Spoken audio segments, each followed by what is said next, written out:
Very late one night in 2004, a woman in Connecticut pulled into the driveway of a house that had just been put on the market for rent. She didn't know if the owner was home or not, but she figured even if they were, they probably wouldn't care if she just quickly walked around the outside of their property and then left. So, after turning her car off, she hopped out of the vehicle and began walking down the driveway toward the dark backyard. But before getting there, she stopped because something on the ground was staring up at her. But before we get into today's story, if you're a fan of the strange, dark, and mysterious delivered in story format, then you've come to the right podcast because that's all we do, and we upload twice a week, once on Monday and once on Thursday. So, if that's of interest to you, please offer to be the 5-star review button's assistant as they fix their car troubles, but do not hold the flashlight steady. Also, please subscribe to the MrBallen podcast wherever you listen to podcasts so you don't miss any of our weekly uploads. Okay, let's get into today's story.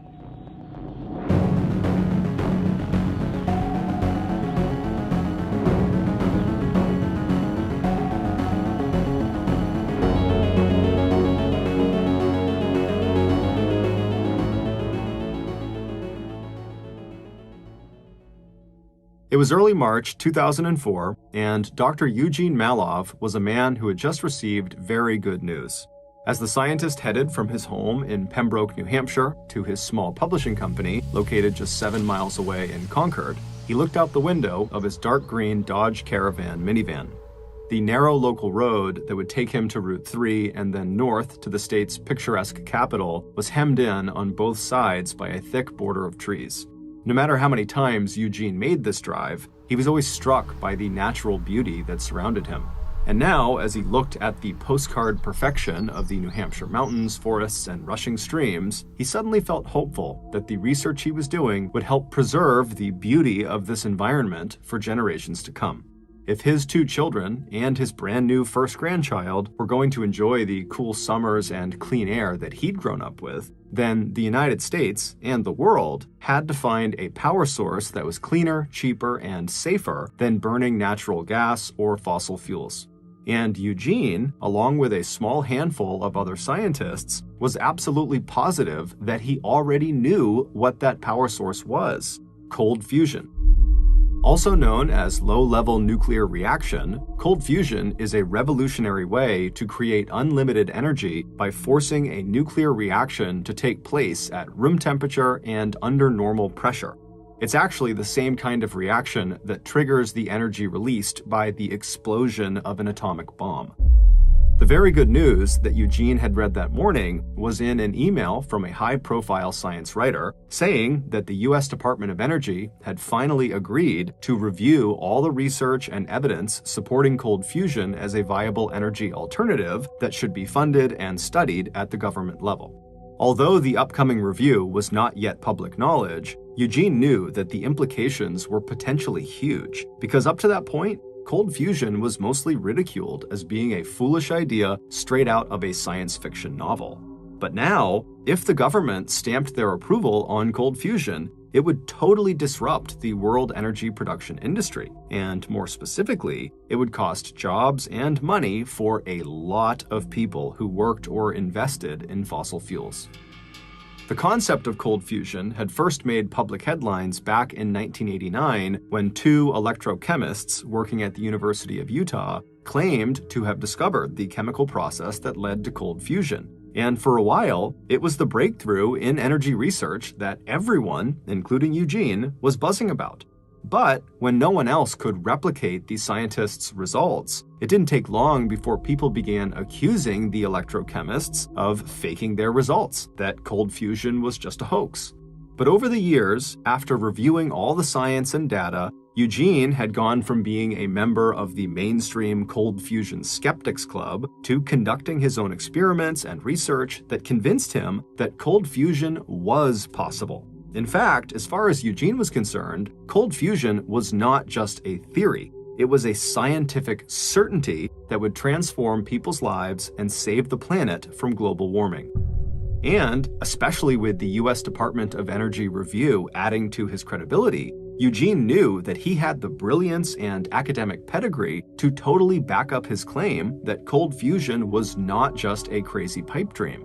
Back when he was just 23 years old, Eugene had earned both an undergraduate and advanced degree in aeronautical and astronautical engineering from the Massachusetts Institute of Technology in Cambridge, Massachusetts. This college, which is known more commonly by its acronym MIT, is one of the top science universities in the world. 5 years later, he'd graduate from Harvard, another top-ranked university also located in Cambridge, Mass., with a doctorate in environmental health sciences. But to his friends and his family, Eugene had never been known as a straight-laced, boring academic. While he did love to talk endlessly about his latest experiments in global warming and cold fusion, he also had a totally zany sense of humor and a big personality to boot that often made him the life of any party he attended. Eugene's interest in science extended far beyond the laboratory. He didn't just research the development of new energies, he wrote about the futuristic ways they could be applied. When he was 34, he co-authored a paper about using solar sails to travel to Alpha Centauri, the star closest to the Sun. And as a science journalism teacher at both MIT and Boston University, Eugene was popular for his ability to teach students how to turn dry, technical, and scientific findings into language that could capture the public's interest and imagination. In fact, in 1987, because of his acclaim as a scientist who was also a gifted writer, MIT offered Eugene the job of becoming the university's national and local media contact for MIT research, and the chief science writer and director in charge of reporting on all MIT research for the MIT University newspaper, Tech Talk.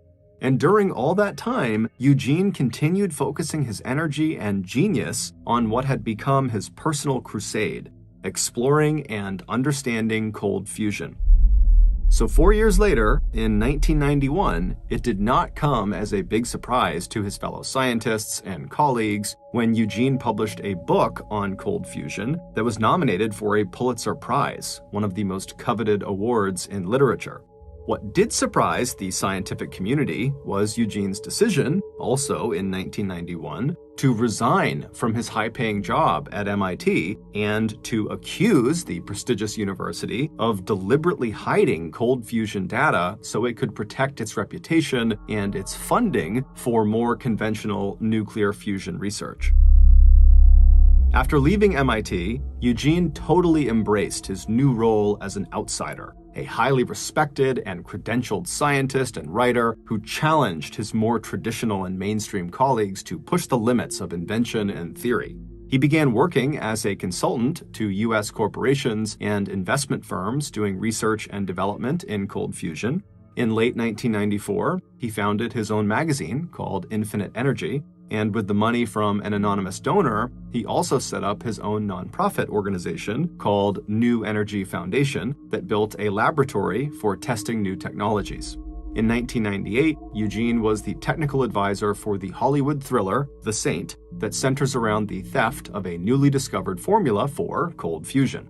Now, in 2004, as Eugene drove along the beautiful New Hampshire country roads, he was known not only for his brilliance and unconventional career path, but for his outspoken and sometimes combative criticism of big oil and the mainstream energy science community.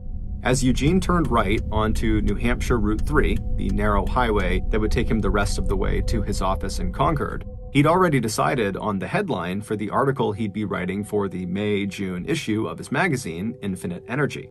It would read, U.S. Department of Energy commits to re-examine cold fusion, 15 years of evidence for low-energy nuclear reactions.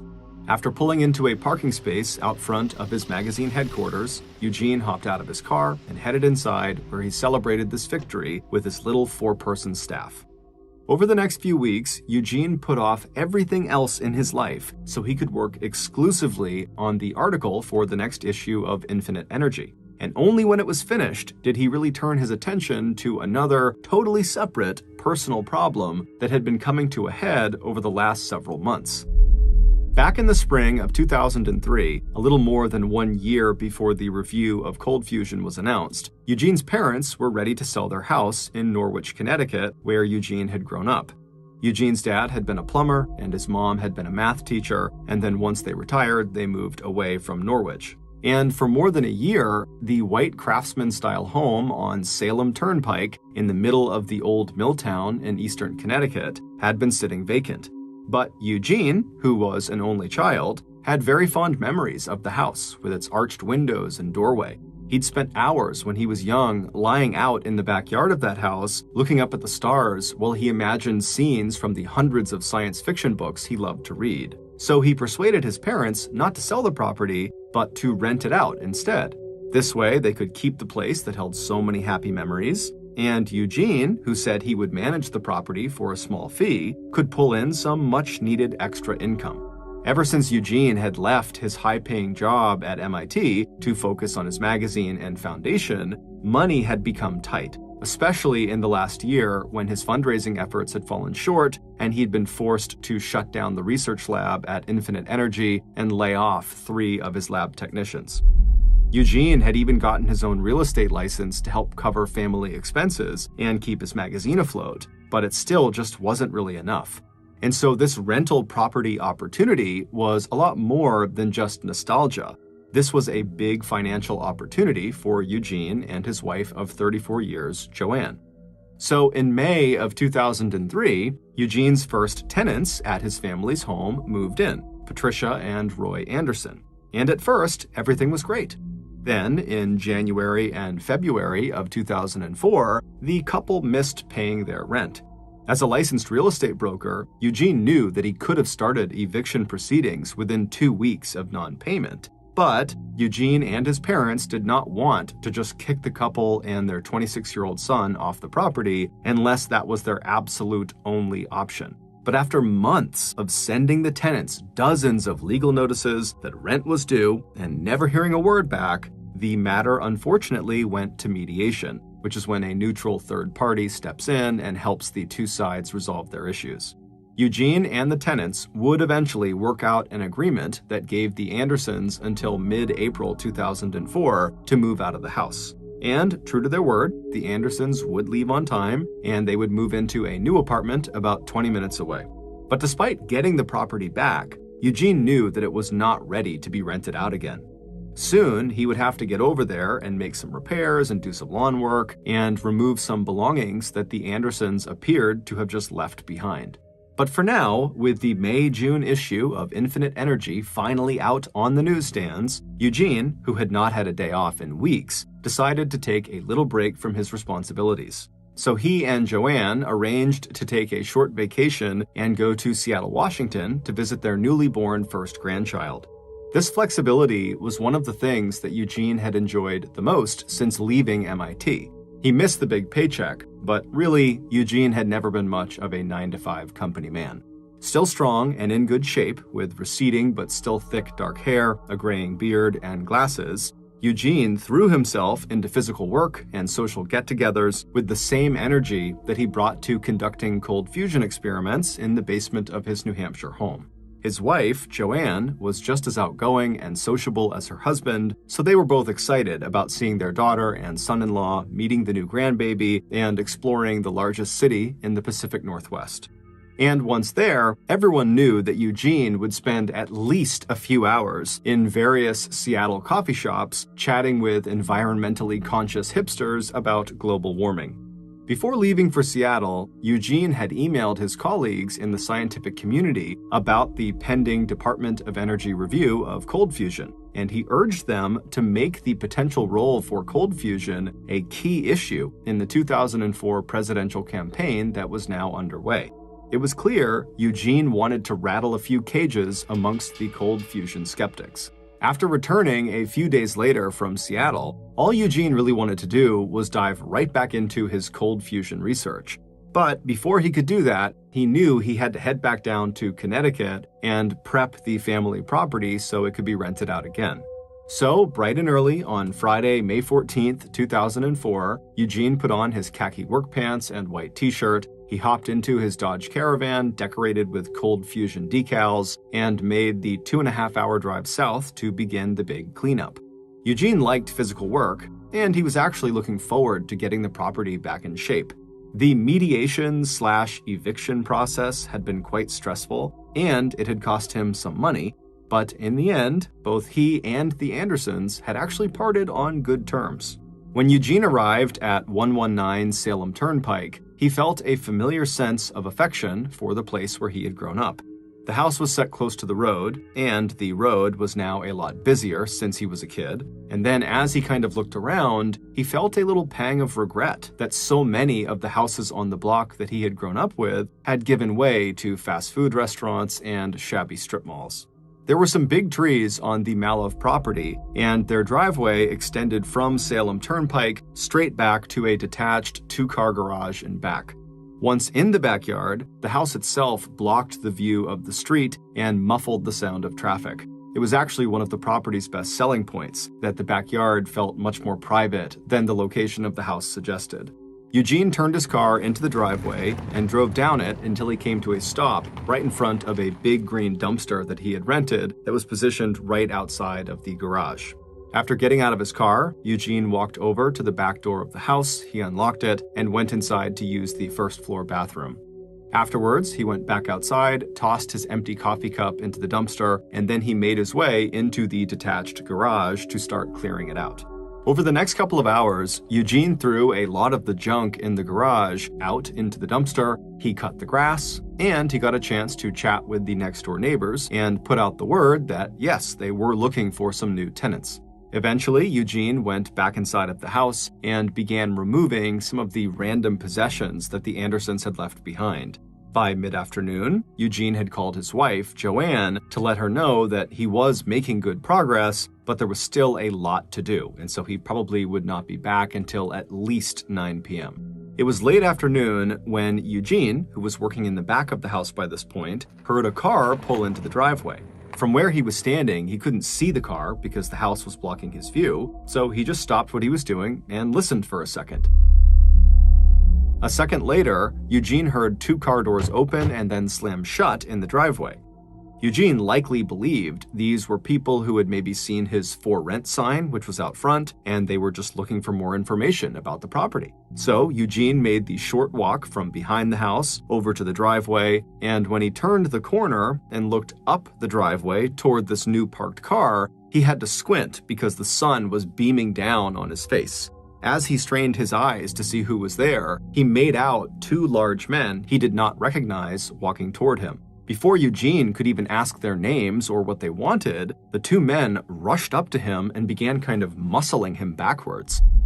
As they did this, they told Eugene very clearly why they were there, at which point Eugene, who's kind of stumbling backwards, began yelling for them to stop and to just leave, but the two men did not leave. Instead, they continued to press and muscle him backwards until Eugene was out of sight of the driveway and the main road. Several hours later, at around 10 p.m., Eugene's wife, Joanne, who was at their home in Pembroke, New Hampshire, 2.5 hours away to the north, received a call from a woman who identified herself as Demetris Granger. The woman was down in Norwich, Connecticut, and while driving along the Salem Turnpike, she'd seen a house with a for rent sign out front, and she called the number, which was Joanne's phone number. She apologized for the late call, but she wanted to know if it was possible to maybe have a look at the property that night. Joanne had not heard from Eugene since their last call several hours earlier, and since he wasn't back yet, she had just assumed he was still at the house working. So she gave Demetris a description of her husband and his vehicle and told her that if Eugene was still there, she was sure he'd be happy to show her around. About 40 minutes later, Demetris arrived outside of 119 Salem Turnpike. She didn't see a Dodge Caravan in the driveway, and so she figured Eugene must have left to go back to New Hampshire. But she decided, since she was there, she would still like to just hop out and maybe get a better look at the outside of the property. So she pulled into the driveway, she parked her car, and she got out and began walking down the driveway toward the back of the house. But after walking only a few steps, she suddenly stopped. Then, with her hands shaking, she pulled out her cell phone and she dialed 911. At the Norwich Police Department, just 7 minutes away from the rental property, the night dispatcher answered the emergency call. Demetris told them she was at 119 Salem Turnpike and that she was looking down at the mangled body of a man lying face up in a pool of blood on the driveway. By 11 p.m. that night, Eugene's childhood home was swarming with police and emergency medical personnel. It didn't take long for the two lead detectives who arrived on the scene to realize that they were likely dealing with a homicide and a possible robbery. As they approached the victim, they immediately noted that his shoes were gone and his pockets had been pulled inside out. After talking with a terrified Demetris who had gone back to sit inside of her car, and after dialing the phone number listed on the for rent sign out in the front yard, it also didn't take the detectives very long to identify the victim as Eugene Malov. Joanne Malov, almost speechless with shock, was able to tell detectives that her husband was in Norwich to clean up the family rental property. She told them that she had expected Eugene home in New Hampshire by now, but she had talked with him earlier in the afternoon by phone, and he had told her that there was just a lot of work to do and that he might be much later than he had thought. When police told her that his van was not in the driveway, Joanne suddenly spoke in a rush and said, "Well, are you sure the body is his? Maybe he already left, and the person you're telling me that's dead, maybe that's not him." But, as gently as they could, the detectives on the phone told Joanne that the man they had found definitely matched her husband's description. Then the Norwich police called the Pembroke, New Hampshire police and asked them to send an officer over to the Malov house to check on Joanne and to gather any information they could about her husband's activities that day. The Norwich police also put out a be on the lookout, or BOLO, alert for Eugene's car with its distinctive decals and vanity license plate. The crime scene itself was a mess, in part because the yard and driveway were covered with fresh grass clippings as well as litter and debris from the ongoing cleanout of the property. Based on everything they saw, the theory the police came up with was that Eugene had been the victim of a robbery and that after killing him, his attacker had taken Eugene's watch and wallet, removed his shoes, and then fled in Eugene's van. Early the next morning, Norwich police got a call from a patrol officer saying he'd discovered Eugene's Dodge Caravan in a commuter parking lot at the Foxwoods Resort and Casino, located 15 minutes away from the site of the murder.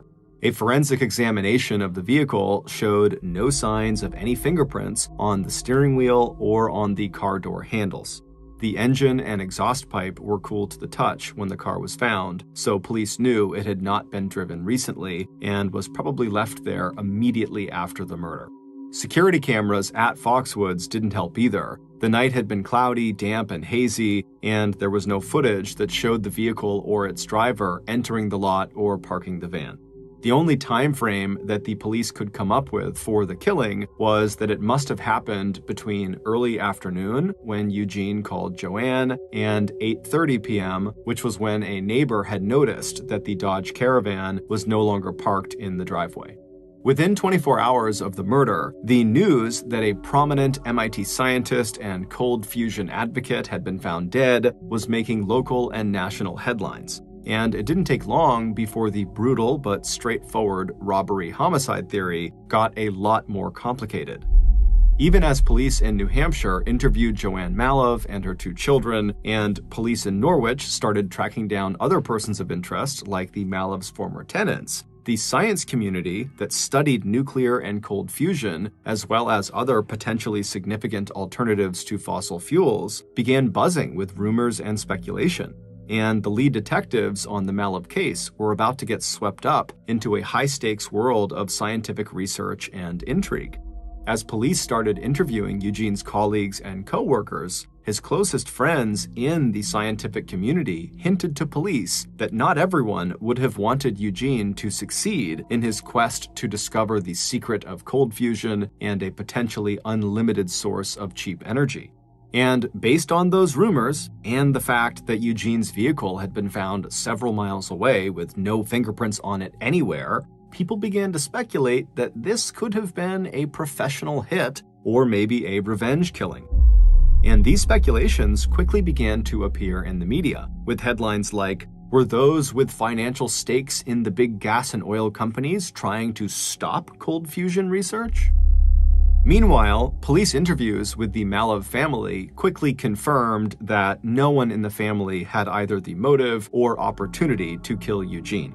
But when Joanne told police about the eviction proceedings against Roy and Patricia Anderson that Eugene had been directly involved in, police quickly turned their attention to tracking the former tenants down.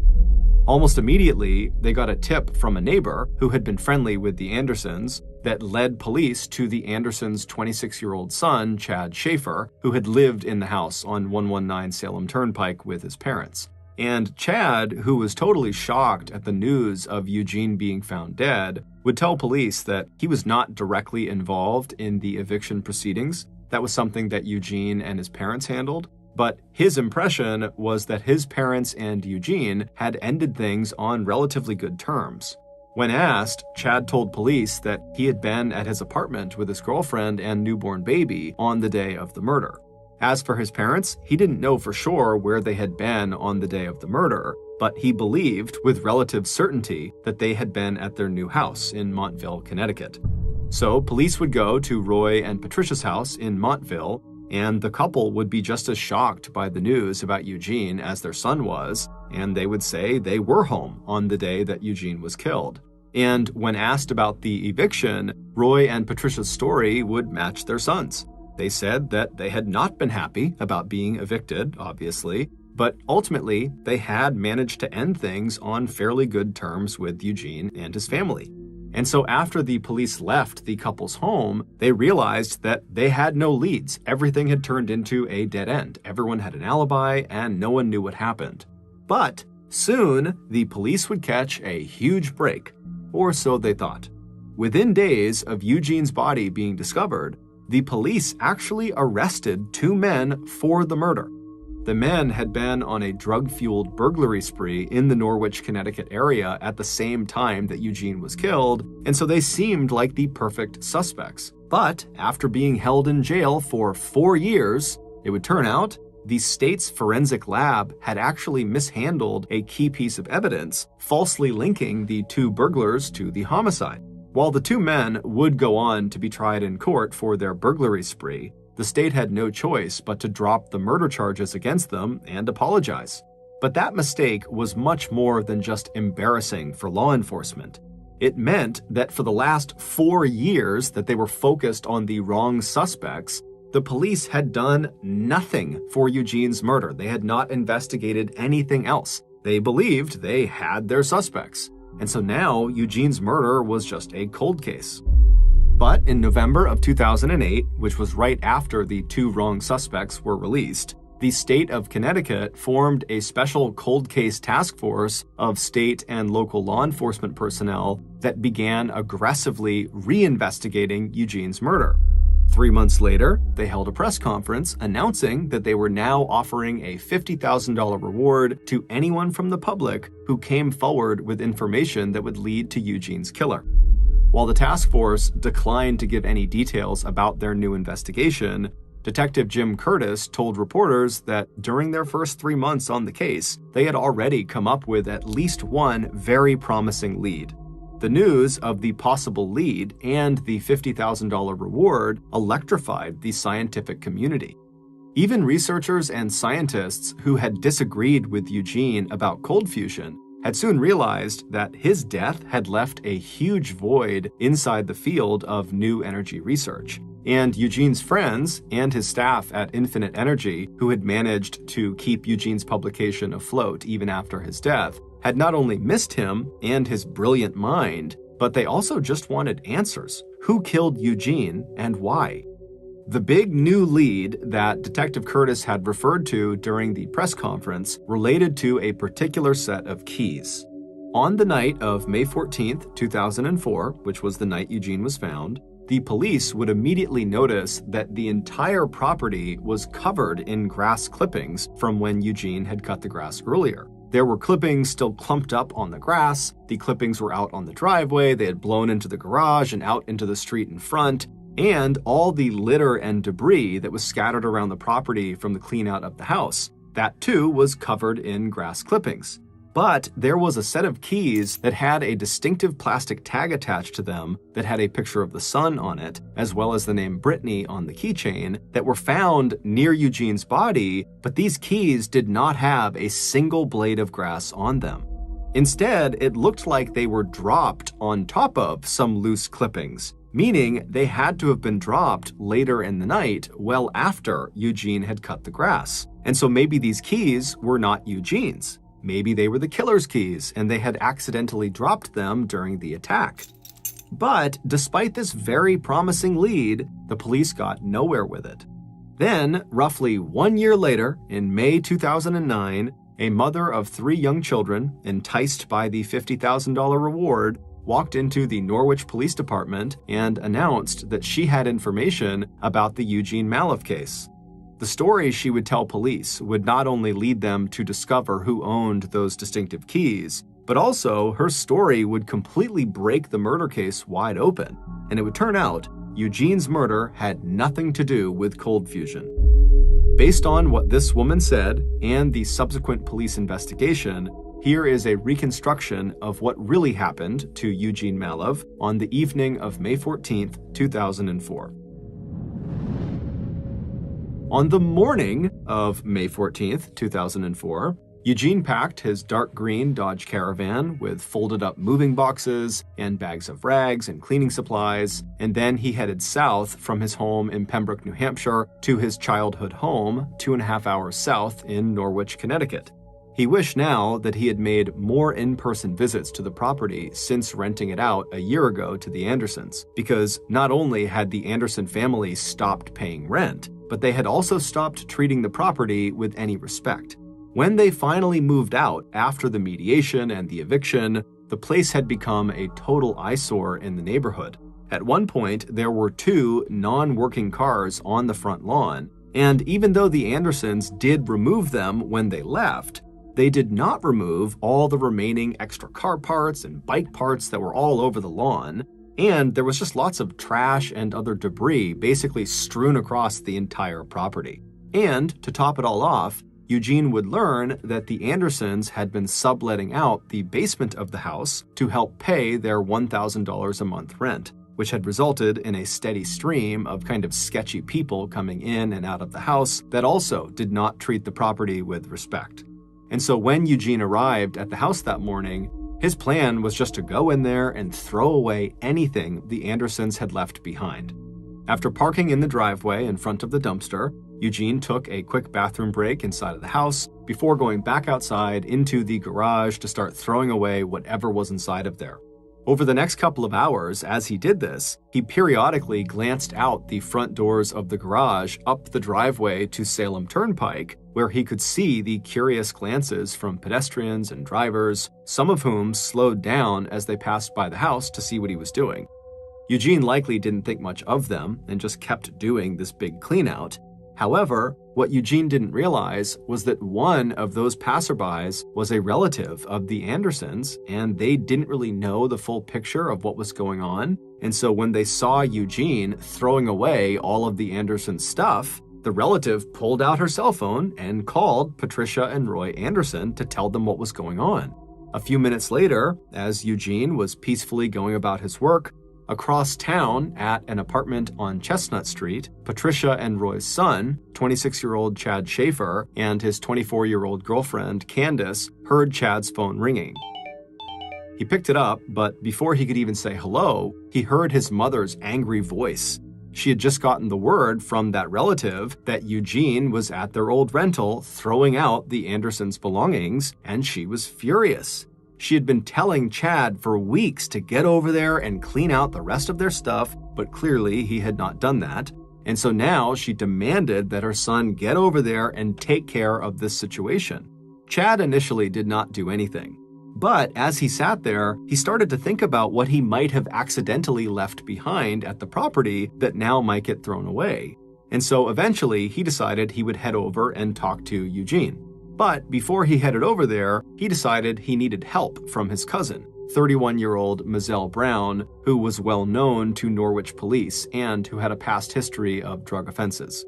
Mozzelle arrived out front of the Chestnut Street apartment late that afternoon.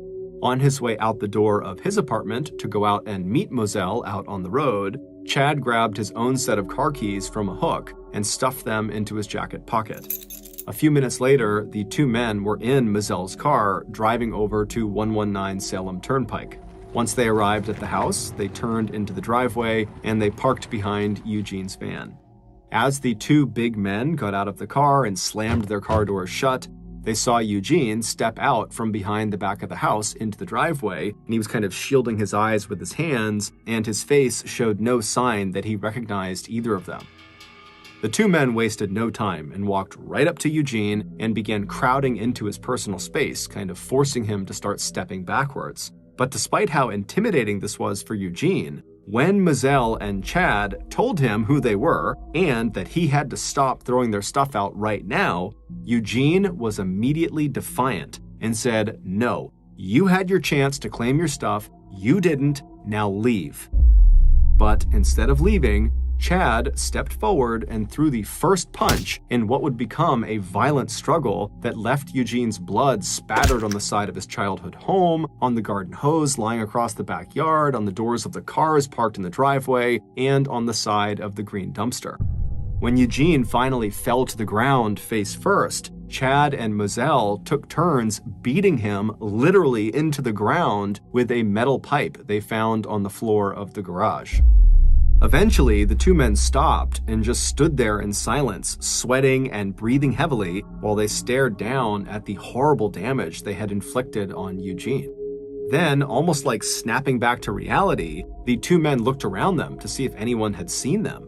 But when they looked around, it was quiet, and they noticed that where Eugene had fallen, his body was kind of blocked from view by the dumpster and his van and their car, and so no one could even see him, even if they were looking in their direction. And so the two men, satisfied they were in the clear and that they would not get caught, they just casually hopped back into their car, they backed out of the driveway, and they drove back to the apartment on Chestnut Street. When Chad and Mozzelle walked through the front door, Chad's girlfriend, Candace, immediately saw their clothes were covered in blood. But before she could absorb what the two men told her, that they had, quote, beat the shit out of their landlord, the two men told Candace that she now had to come with them and help them make their murder look like a robbery.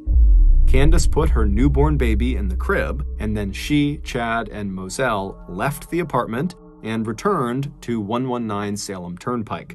But when they got there and they parked in the driveway and approached Eugene's body, Chad and Mozzelle were stunned to find that Eugene was still alive. He was still breathing. When they rolled him over, Eugene opened his eyes and looked up at his attackers and began pleading with them to help him as the blood began to spill out of his mouth. As Candace started to back away, Mozzelle reached out and caught her by the arm and dragged her back to Eugene's body. And Chad pushed the metal pipe they had used earlier to beat Eugene into Candace's hands. And then Chad pointed at Eugene and said, "Hit him."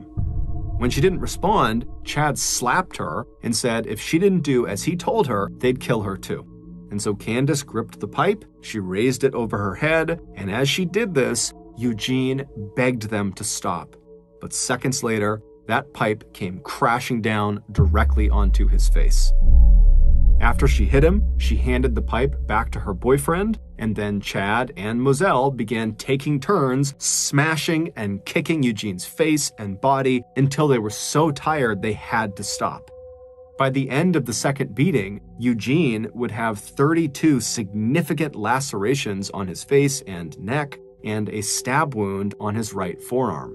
But amazingly, at the end of this second beating, Eugene was actually not dead yet. And so with no more energy to use the metal pipe or to kick him, Mozzelle Brown, who was a very big guy, just stepped directly onto the front of Eugene's throat and shifted all of his weight to that foot and began digging it into his neck. He would stand there grinding his foot left and right into the scientist's throat, breaking bone and cartilage until finally Eugene stopped squirming and died. After Mozzelle climbed off of Eugene's neck, the trio staged the scene to look like a robbery, taking Eugene's wallet, wedding band, watch, and digital camera. Then the men gave the keys to Eugene's van to Candace and told her to drive the van to the parking lot at Foxwoods Casino, where Chad's stepfather worked, and to make sure she wiped any of her fingerprints off of the car steering wheel and door handles. Later that night, after Chad and Mozzelle picked Candace up at Foxwoods, the three would go back to the Chestnut Street apartment. Before Mozzelle left, all three of them stripped off their bloody clothes, which Candace bundled into a laundry basket for washing later. Candace stuffed the items they had stolen from Eugene into a box that she shoved into the back of a closet and then later burned. When Norwich police arrived at the Chestnut Street apartment the day after the murder to question Chad about his possible involvement in Eugene's murder, Chad and Candace gave each other alibis, and Chad was highly cooperative, giving police the address of his mom and stepdad. It wouldn't be until later that day that Chad would realize he had dropped his car keys at the scene of the crime. Those were the distinctive keys with the plastic tag and the name Brittany on the keychain that the cold case task force had zeroed in on for not having grass clippings on them. The name Brittany was the name of Chad's daughter from an earlier relationship with an ex-girlfriend. In 2009, when billboards went up around Norwich advertising a $50,000 reward for any information that led to Eugene Malov's killer, Candace's good friend, Jill Sebastian, suddenly felt inclined to talk. So she was the woman who had gone into the Norwich police station and said she had information about the murder. It would turn out Jill had seen that bundle of bloody clothes at Candace's apartment around the time of the murder.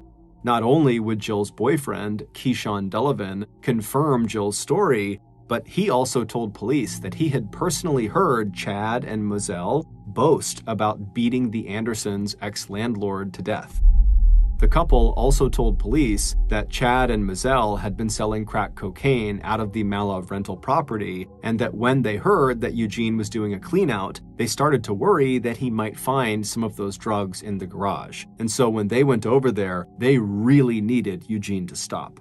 Once police brought Candace in for questioning and offered her a plea deal in exchange for her cooperation, Candace would identify the keys found at the crime scene as belonging to Chad. She also described Mozzelle's involvement, as well as the role she herself had played in the murder. After being entered into the witness protection program along with Jill and Keyshawn, Candace agreed to testify against Chad and Mozzelle. In 2008, 4 years after Eugene's death, the Malov family house at 119 Salem Turnpike in Norwich, Connecticut, was torn to the ground. 4 years after that, on April 20th, 2012, Chad Schaefer pled guilty to first-degree manslaughter and accessory to third-degree robbery and was sentenced to 16 years in prison. 2.5 years after that, on October 24th, 2014, Mozzelle Brown was sentenced to 58 years in prison. And about 7 months after that, on May 27, 2015, Candace Foster, who served 4 years and 10 months in prison while awaiting trial, pled guilty to hindering prosecution and tampering with evidence and was sentenced to 5 years probation. Back in December of 2004, 7 months after Eugene was killed, the Department of Energy would finally release its report on their review of cold fusion research. While they stopped short of endorsing cold fusion as a viable energy source, they did recommend that funding agencies should entertain individual, well-designed proposals for experiments involving cold fusion. According to a close colleague of Eugene Malov, while the report certainly fell short of what Eugene expected, the colleague believes Eugene still would have welcomed even the smallest steps along a new scientific path into the future. Thank you for listening to the MrBallen podcast. If you got something out of this episode and you haven't done this already, please offer to be the 5-star review button's assistant as they fix their car troubles, but do not hold the flashlight steady. Also, please subscribe to the MrBallen podcast on Spotify, Apple Podcasts, Amazon, Google, and anywhere else you get your podcasts. This podcast airs every Monday and Thursday morning, but in the meantime, you can always watch one of the hundreds of stories I have posted on my YouTube channel, which is just called MrBallen. If you want to get in touch with me, please follow me on any major social media platform and then send me a direct message. My username is just @MrBallen, and I really do read the majority of my DMs. Lastly, we have some really cool merchandise, so head on over to shopmrballen.com to have a look. So that's going to do it. I really appreciate your support. Until next time, see ya.